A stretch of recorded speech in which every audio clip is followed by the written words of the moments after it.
சேலமணிகண்டன், எப்படி பார்க்குறீங்க? EPS, OPS, TTV மூவருடைய நகர்வையும் எப்படி புரிஞ்சுக்கலாம்? மாலை முரசு செய்திகள் நேயர்களுக்கு என்னுடைய மாலை வணக்கங்க சார். என்னோட ஆடியோ சரியா இருக்குங்களா? தெளிவா இருக்கு. நன்றிங்க. மயக்கமா கலக்கமா மனதிலே குழப்பமா அரசியல் வாழ்க்கையில் நடுக்கமா. அதாவது கவிஞர் வாலி ஆரம்ப கட்டத்துல தனக்கு திரைத்துறையில எந்த வாய்ப்புமே கிடைக்கலன்னு மெரீனாவுல தற்கொலை பண்ணிக்கு போனாரு. அப்ப கண்ணதாசனுடைய இந்த கவித்துவமான பாடலை கேட்டுதான் என் தற்கொலை எண்ணத்தை நான் மாத்திக்கிட்டு நான் பிற்காலத்துல கவிஞர் வாலியா அவங்க முன்னாடி நின்னேன் அப்படின்னு ஒரு இதுல பேசினது எனக்கு ஞாபகம் வருதுங்க. அந்த மாதிரி அந்த திரு பன்னீர்செல்வம் அவர்களும் திரு தினகரன் அவர்களும் பல குழப்பத்துல இருக்கிறாங்க. அதுல தை பிறந்தால் வலி பிறக்கும்னு சொல்றாங்க. இது எல்லாத்துக்கும் பொதுவானது. ஆனா இவங்க ரெண்டு பேத்துக்கு தை பிறந்தால் வலி பிறக்கும். வலி பிறந்துற போது வலி எந்த வலி போட்டு நான் சொல்றேன்னு உங்களுக்கு புரியும் நினைக்கிறேன். அந்த மாதிரிங்க. ரெண்டாவது என்ன சொல்றாரு, இவரு திக்கு தெரியாத காட்டுல இருக்கிறாரு. இவரு சொல்றாங்க அதிமுக திக்கு தெரியாத காட்டுல இருக்குது அப்படின்னு சொல்றாங்க. திரு பன்னீர்செல்வம் திரு தினகரன் இந்த ஒரு குடும்பத்தின் கட்சி கையில இந்த கட்சி இருந்ததுன்னா அந்த கட்சி சிதறுண்டு போகும், சின்ன பின்னமாக போகும். ஒரு குடும்பத்தின் கையில் இந்த கட்சி இருக்கு, நான் அனுமதிக்க மாட்டேன்னு இவங்களுக்கு எதிரா போர்க்கொடி தூக்கணும் பன்னீர்செல்வம், சசிகலா, தினகரன் இவங்க எடுத்த இந்த குரங்கு கையில அதிமுகங்கிற பூமால போய் சிக்கிடக்கூடாது அப்படின்னு தான் ஆபத் பாண்டவனா அநாதக ரட்சகனா பழனியில இருந்து ஒரு சாமியை அவதரிச்சு எடப்பாடியில இருந்து எடப்பாடி பழனிசாமி இந்த கட்சியை இன்னைக்கு காப்பாத்தி வச்சிருக்காருங்க. இதை முதல்ல ஒண்ணு புரிஞ்சுக்கணுங்க. இன்னொரு விஷயம், இபிஎஸ் உடைய வியூகம் என்னன்னு கேட்டீங்க, சிம்பிளுங்க. தமிழகத்தை காப்போம், மக்களை மீட்போம்ங்கிற ஒரு வெற்றி வியூகம் தான். ஆனா பன்னீர்செல்வத்துக்கும் திரு தினகரனுக்கும் என்னன்னா அதிமுகவை அழிப்போம், பழனிசாமி ஒழிப்போம். இவங்க சூப்பர் பாஸ் அண்ணாமலை மாநில தலைவர் என்ன கொள்கை வச்சிருந்தாரு, இந்த கூட்டணியை உடைக்கணும், அதிமுகவை அழிக்கணும், பழனிசாமி ஒழிக்கணும். அப்பதான் அந்த சமுதாயத்துல நாம முதல் லீடரா வர முடியும். அதிமுக ஒழிச்சோம்னா அந்த இடத்துக்கு நம்ம இந்த பிஜேபி வச்சுட்டு வந்துடலாம்னு கணக்கு போட்டு இன்னைக்கு இருக்கிற இடம் தெரியாம எங்க இருக்கிறோன்னு திக்கு தெரியாம வடக்கா தெக்கா காலையா நைட்டா பகலான்னு தெரியாத பித்து புடிச்ச சித்தர் மாதிரி உட்கார்ந்துட்டு இருக்கிற அண்ணாமலை சொல்லி கொடுத்ததுனாலதான் இன்னைக்கு திக்கு தெரியாம இவங்க ரெண்டு பேர் இருக்கிறாங்க. இல்லங்க, இப்ப இவ்வளவு விமர்சனம் வைக்கிறீங்க ஓபிஎஸ் டிடிவி மேல. ஆனா எடப்பாடி பழனிசாமி கூட்டணிக்குள்ள அவங்கள சேர்த்துக்கணும் அப்படிங்கிற ஒப்புதலை ஏன் கொடுக்கிறாரு? என்ன காரணம்? இந்த கேள்வி தயவு செஞ்சு எனக்கு திரும்ப ரிமைண்ட் பண்ணுங்க. அதுக்குள்ள நம்ம ஜீவசகாப்தன் அவர் ஏன்னு குறுக்கிட கூடாது. நான் பேசுறப்ப இந்த செங்கோட்டையின கட்சியில இருந்து நீக்கிற வரைக்கும் என்னம்பாங்க, ஒரு குறிப்பிட்ட சமுதாயம் முக்குளத்தோர் சமுதாயத்திற்கு எதிராக எடப்பாடி பழனிசாமி இருக்கிறார் அப்படின்னாங்க. சரி, செங்கோட்டை தன்னுடைய சமுதாயத்தை சேர்ந்த செங்கோட்டையின அந்த கட்சியில இருந்து நீக்கின உடனே என்ன சொல்றாங்க, தென் மாவட்ட தமிழகத்துக்கு எதிரானவர். எப்படி அழகா திசை திருப்புறாங்க பாருங்க. அது வரைக்கும் முக்குளத்தோருக்கு எதிரான கட்சியா? ஆனா ஐயா கொஞ்சம் அமைதியா இருங்க ஐயா. நீங்க பேசுறப்ப நான் நீங்க பொறுக்க மாட்டீங்க, பொங்கி எழுவீங்க திமுக ஆதரவா.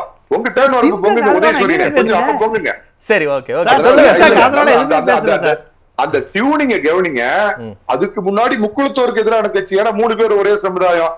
ஆனா தப்பு பண்றவங்க, கட்சிக்கு எதிராக துரோகம் பண்றவங்க சொந்த சமுதாய சீனியரா இருந்தா கூட கட்சி விட்டு நீக்க வேண்டும், செங்கோட்டையை நீக்கணும்னு தென் மாவட்ட மக்களுக்கு துரோகம் பண்றாரு அப்படின்னு எல்லாம் அற்புதமா சொல்றாரு. இப்ப நீங்க கேட்ட கேள்விக்கு முதல்ல வரங்க. என்னைக்கு திரு அமித்ஷா எங்க டெல்லி பாஷாபாய் முன்னாடி இந்த கூட்டணி ஏற்பட்டுச்சோ அன்னைக்கே திரு எடப்பாடி பழனிசாமி திட்டவட்டமா தெளிவா இவங்களுக்கு எல்லாம் புரியாத ஹிந்தியில டிரான்ஸ்லேட்டரை வச்சு எல்லாத்துக்கும் புரிஞ்ச தமிழ்லயும் பொது லாங்குவேஜ் ஆன இங்கிலீஷையும் வச்சு 3 மொழியிலையும் அமித்ஷா சொல்லிட்டாரு, இந்த 3 பேர்த்தையும் கட்சியில சேர்த்துறதுங்கிறது டெல்லி ஆண்டவர் மோடி சொன்னால, நான் கும்பிடுற பள்ளியில் இருக்கிற ஆண்டவர் சொன்னாலும் கூட சேர்த்த மாட்டேங்க. கூட்டணியில அவங்க தொடர்றதை பத்தி பின்னாடி நாம யோசிப்போம்னு மிக தெளிவா சொன்னார். அதே மாதிரி ஒரு பிரபலமான நாளிதழ் பேட்டியில, அந்த துணை ஆசிரியர் கொடுத்த பேட்டியில பன்னீர்செல்வத்தை பத்தி வந்தப்ப ஒரு மாதிரி சொன்னார். ஆனா திரு தினகரனை பத்தி சொன்னப்ப அவர் என்ன சொன்னார், அதற்கு காலம் கணிந்து வர வேண்டும் அப்படிங்கிற மாதிரி அவர் சொன்ன விட ஆரம்பத்துல இருந்து என்டிஏ கூட்டணியில் அவங்க வேணா பயணிக்கலாம் அப்படின்னு அவர் ஒண்ணு இன்னைக்கு டெல்லி பாசுங்க மிரட்டிட்டாங்களாம். டெல்லி பாசுங்க வலுக்கட்டாயம் அவங்கதான் துரோகம் பண்ணிட்டாங்கல்ல, அவங்க கூட எதுக்கு ஒரு கூட்டணியில இருப்பீங்க? அவங்க ஒருவேளை நம்முடைய முதலமைச்சர் வேட்பாளர் எடப்பாடி பழனிசாமியை முதலமைச்சராக்குங்கன்னு டிடிவி ஓபிஎஸ் போய் பிரச்சாரம் பண்ணுவாங்களா? அப்படி நீங்க நினைக்கிறீங்களா? எதுக்கு அவங்க கூட்டணிக்குள்ள வரணும்னு நீங்க நினைக்கிறீங்க? ஒரு காலத்துலங்கய்யா ஒரு தலைவர் இருந்தார், வசீகரமான வாட்டசாட்டமான தலைவர் இருந்தாரு. அவரை திமுகவுல இருந்து நீக்கிற உடனே 11 பேர் தீக்குளிச்சு சேர்த்தான் திருச்சியில. தமிழ்நாடு முழுக்க 11 பேர் தீக்குளிச்சு செத்தான்.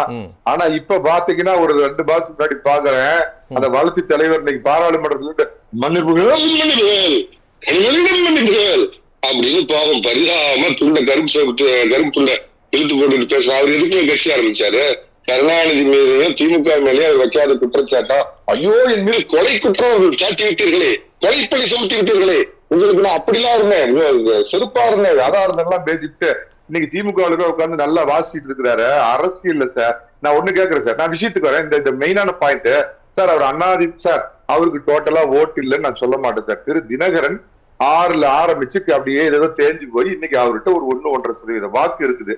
முதல் விஷயம் என்ன அப்படின்னு கேட்டீங்கன்னா, அதிமுகவோட சேரல சார். இன்னைக்கு அவங்களுக்கு முன்னாடி இருக்கிற 2 வாய்ப்பு என்ன சார், இதை மட்டும் அலோவ் பண்ணுங்க சார். முதல் வாய்ப்பு, ஒண்ணு திமுகவோட போய் கூட்டணி வச்சுக்கிட்டு தூக்கு போட்டு சாவுறது, இல்லைன்னா நேத்து அரசியலுக்கு வந்த ஜோசப் விஜயோட போய் விச குடிச்சு சாவுறது. இது 2 தான் சார் வாய்ப்பு. இன்னைக்கு நல்லா நான் வேண்டேன், திரு பன்னீர்செல்வம் அந்த மாதிரி 3 முறை 2 முறை அம்மாவாலும் இன்னொரு முறை அதிர்ஷ்ட வாய்ப்பு யாரு வெங்கை நாயுடு மூலமாவும் வந்த அந்த வாய்ப்புல முதலமைச்சராகி அதிமுகவுல சர்வ வளமும் பெற்று பலமும் பெற்று எல்லாம் பெற்று, நாங்க ஏற்கனவே முள்புதர்ல போய் 3 முறை உட்காந்து ஒளிஞ்சிருந்து போய் முதலமைச்சரை திடீர்னு சந்திச்சு வீராதி வீரம் தான். ஒருவேளை திரு பன்னீர்செல்வம் அந்த மாதிரி ஒரு முடிவு எடுத்தாருன்னா அதை விட ஒரு அரசியல் தற்கொலை அப்படிங்கிறது வேற எதுவுமே கிடையாது.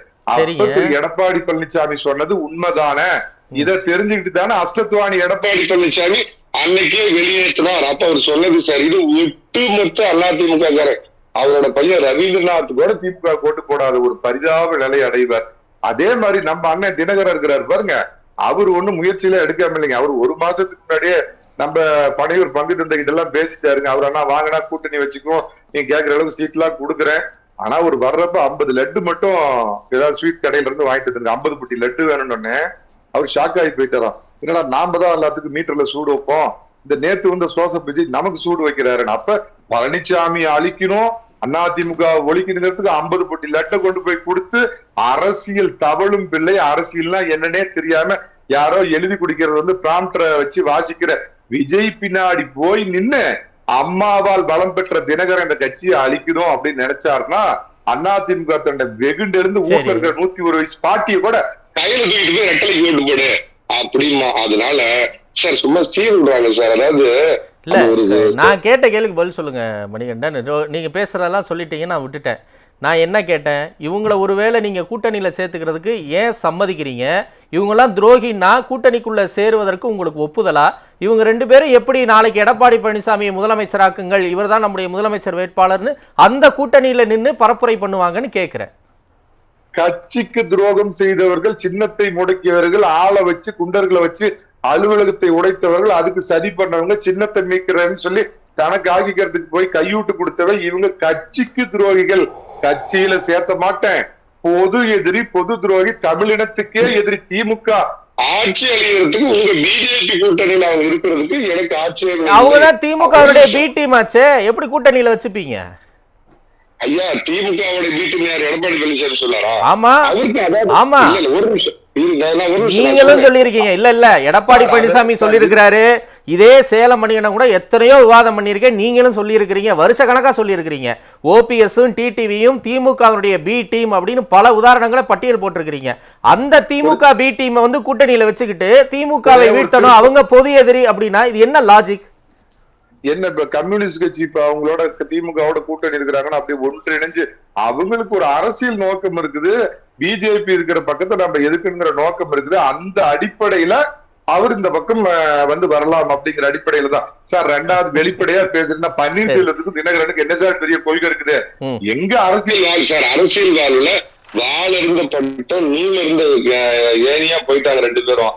அவங்களுக்கு இன்னைக்கு ஒரு அரசியல் வாழ்வு வேணும்னா ஒரு வேல்யூ ஆடட் சர்வீஸ் தான். அதை மாதிரி 2 பேரும் ஒரு வேல்யூ ஆடட் சர்வீஸ் அப்படியே தேஞ்சு இன்னைக்கு ஓரளவுக்கு அவங்கள்ட்ட ஓட்டு இருக்குது. இல்லங்க, நான் என்ன கேட்கிறேன், தனித்து நின்று வென்ற வரலாறே இருக்கு, தனித்தே எங்களால ஜெயிக்க முடியுன்றீங்க. கூட பிஜேபி இருக்கு, தமிழ் மாநில காங்கிரஸ் இருக்கு, இன்னும் ஒரு சில கட்சிகள் இருக்கு.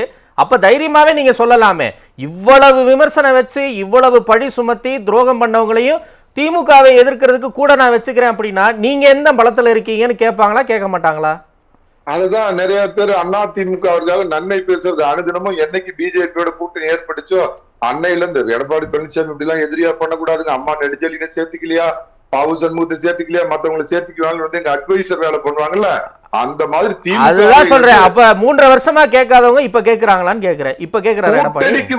ஐயா கட்சிக்கு நீங்க வந்து உங்களை சேர்த்துனா அந்த அம்மா இன்னொரு தடவை மரணிச்சிருவாங்க. அந்த அளவுக்கு துரோகம் பண்ண உங்களை கட்சியில சேர்த்த மாட்டாங்க. பொது எதிரி, தமிழகத்தின் விரோதி, திமுகவை அழிப்பதற்கு வேலை கூட வந்து தோல்விடு கட்சியில உனக்கு இடமில்லை தெளிவுபடுத்துறாரு எடப்பாடி பழனிசாமி. நன்றி. ஒண்ணு இல்ல சார், திமுக தரப்புக்காக மிக வலிந்து பேசக்கூடிய அண்ணன் நக்கீரன் பிரகாஷ் சொன்னதை கேட்டு நண்பர் ஜீவ சகாப்தத்துக்கு சொன்னது நீதானா சொல் சொல் உயிரே அப்படிங்கிற மாதிரி பாட்டு தொடர்ந்து பாடுங்க, நல்லா இருக்கு. இல்ல இல்ல என்ன எதுன்னு கேட்டீங்கன்னா, காங்கிரஸ் வெளியே போகணும்னு ஒரு பெரிய குண்டை போட்ட உடனே ஜீவ சகாப்தத்துக்கு ஜீவனே போன மாதிரி இருக்குது. அவரு சொல்றபடியே ஒரு கணக்கு வச்சுக்கலாங்க. காங்கிரஸ் வெளியே போதான், காங்கிரஸ் போனா ஒட்டு மொத்தமா லம்பா லட்டா வாங்கிட்டு இருக்கிற மைனாரிட்டி ஓட்டு தம்பி சோசப் விஜய் பக்கம் போகுது. திமுகவுக்கு -10. ஏன்னா காங்கிரஸ் இருக்கும் இடத்துலதான் மைனாரிட்டி ஓட்டு இருக்கும். அப்படிங்கிறப்ப அது விஜய் பக்கம் போகுது. அதிமுக பக்கம் பிஜேபி இருக்கிறதுனால வராதுன்னு சொல்லப்படுற, அதனால எந்த லாஸும் இல்ல. ரியல் பாமக யாரோட இருக்குன்னு சொல்றாரு. ரியல் பாமக அன்புமணி பாமக அதிமுகவோட இந்த ரிட்டையர்டு பாமக முட்டி போனது முழங்கால் போடுறது அது வந்து அறிவாலயம் பக்கம் போகுது. அப்படின்னா அதுக்கு என்ன பலம் இருக்கு போகுது. ரெண்டாவது முத்துச்சாமி, ஏவாவேலு, ரகுபதி, செந்தில் பாலாஜி, சேகர் பாபு எல்லாம் போனது அது அதிமுக கழிவு திமுக சொமக்கிற செப்டிக் டேங்க். அதுக்கு வரல விஷயம். இந்த கட்சியால் 3 முறை முதலமைச்சராக்கப்பட்டு முதலமைச்சருங்கிற அந்தஸ்து பெற்று ஒரு காலத்துல கட்சியை வழிநடத்தக்கூடிய ஒருங்கிணைப்பாளராக இருந்துட்டு பன்னீர்செல்வம் போய் அந்த பக்கம் துரோகி செல்வமா மாறி நின்னார்னா ஒவ்வொரு அதிமுக காரனும் அப்படியே ஸ்டிராய்டு ஊசி போட்ட மாதிரி வெறிகொண்டு வேலை செய்வோம். இதைத்தான் பழனிசாமி அன்னைக்கே புரிஞ்சுட்டு துரோகி வெளியேற்றினாரு. இன்னைக்கு நேரடியா துரோகம் பண்ணிட்டு புரட்சி தலைவர் சமாதியில பிறந்து படுக்கிற அளவுக்கு அம்மா மறுபடியும் நெஞ்ச பிடிச்சிட்டு சாயிற அளவுக்கு பண்ண இந்த துரோகத்தை விடக்கூடாது.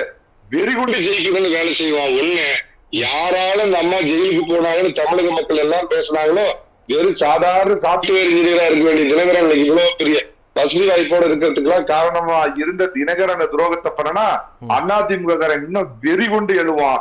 வேங்கையா தேர்தல் காலத்துல இருந்து வெற்றி வாய்ப்பு கொடுப்போம்.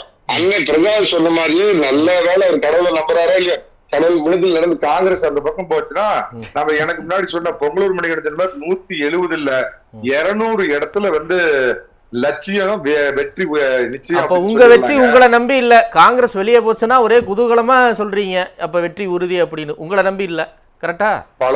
பழம் நழுவி பாலில் விழுந்தது போல அப்படின்னு ஒரு கலைஞர் எதிர்பார்க்க. மணிகண்டன், நான் எந்த கேள்வி கேட்டாலும் உடனே திமுக அப்படி பண்ணலையான்னு கேக்குறீங்க. நான் மணிகண்டன் கிட்ட இபிஎஸ் ஆதரவாளரா, இபிஎஸ் என்ன செய்வாருங்கிறதான் நான் கேட்க விரும்புறேன். உடனே திமுக அப்படி செய்யலையானா எனக்கே அதை சொல்றீங்க. ஒரு திமுக செய்தி தொடர்பாளருக்கு அதை சொல்லுங்க, சரியா போச்சு. ஐயா நான் சொல்றது புரிஞ்சுக்கங்க. ஒரு வெற்றிங்கிறது தான் அமைக்கிற கூட்டணி எந்த அளவுக்கு முக்கியமோ, எதிராளியினுடைய கூட்டணி பலகீனப்படுறோம் அதுக்குத்தான திமுக இத்தனை பேரை ரெடி பண்ணி உட்கார்ந்து பேச வைக்குது. நேரமும் பிரச்சனைங்க, கூட்டணி வந்த காலத்துல இருந்து பிரச்சனைங்க. அதிமுக நல்ல கட்சிங்க, அந்த பாஜகவோட போய் சேர்ந்துடலாமா, அவங்களும் நாங்களும் அங்காளி பங்காளிக்குன்னு இப்படி எல்லாம் பேசுறதுக்காக உங்களுக்கு என்ன திமுக கேட்கிறேன். நீங்க என்ன அதிமுக பத்தி கவலைப்படுறீங்க? உங்க எதிர்த்தானே அவன் பிஜேபி சேர்ந்து அழிஞ்சு அவங்களுக்கு நான் நீங்க அக்கறைப்படுறீங்க. அது எதுக்கு அந்த நீலி கண்ணீர், போலி கண்ணீர், முதலை கண்ணீர்னா அதிமுக கூட்டணியை பலகீனப்படுத்தணுங்கிற அதுதான் அடிப்படை காரணம். ஒன்னே ஒண்ணு இறுதியா சொல்லிடுறேங்க. அதாவது இதுக்கு ஸ்ரீதேவிக்கும் மூதேவிக்கும் சண்டை வந்துதான். நாங்க 2 பேர்த்துல யார் அழகுன்னு. அப்ப நாராயணகிட்டே 2 பேரும் போய் கேட்டாங்களாம், நாங்களை யார் அழகுன்னு சொல்லுவேன். ஒரு நிமிஷம் தடுமாறி போயிட்டாராம். அப்ப வந்து ஸ்ரீதேவி இப்படி வர சொன்னாரா, மூதேவி இப்படி போக சொன்னாராம். பார்த்துட்டு சொன்னாரா, ஸ்ரீதேவி பார்த்து நீ வர்றப்ப அழகா இருக்கிற, மூதேவி பார்த்துட்டு நீ போறப்ப அழகா இருக்கிறாராம். சோ பன்னீர்செல்வமும் தினகரனும் ஸ்ரீதேவியா மூதேவியா முடிவு அவர்கள் கையில்.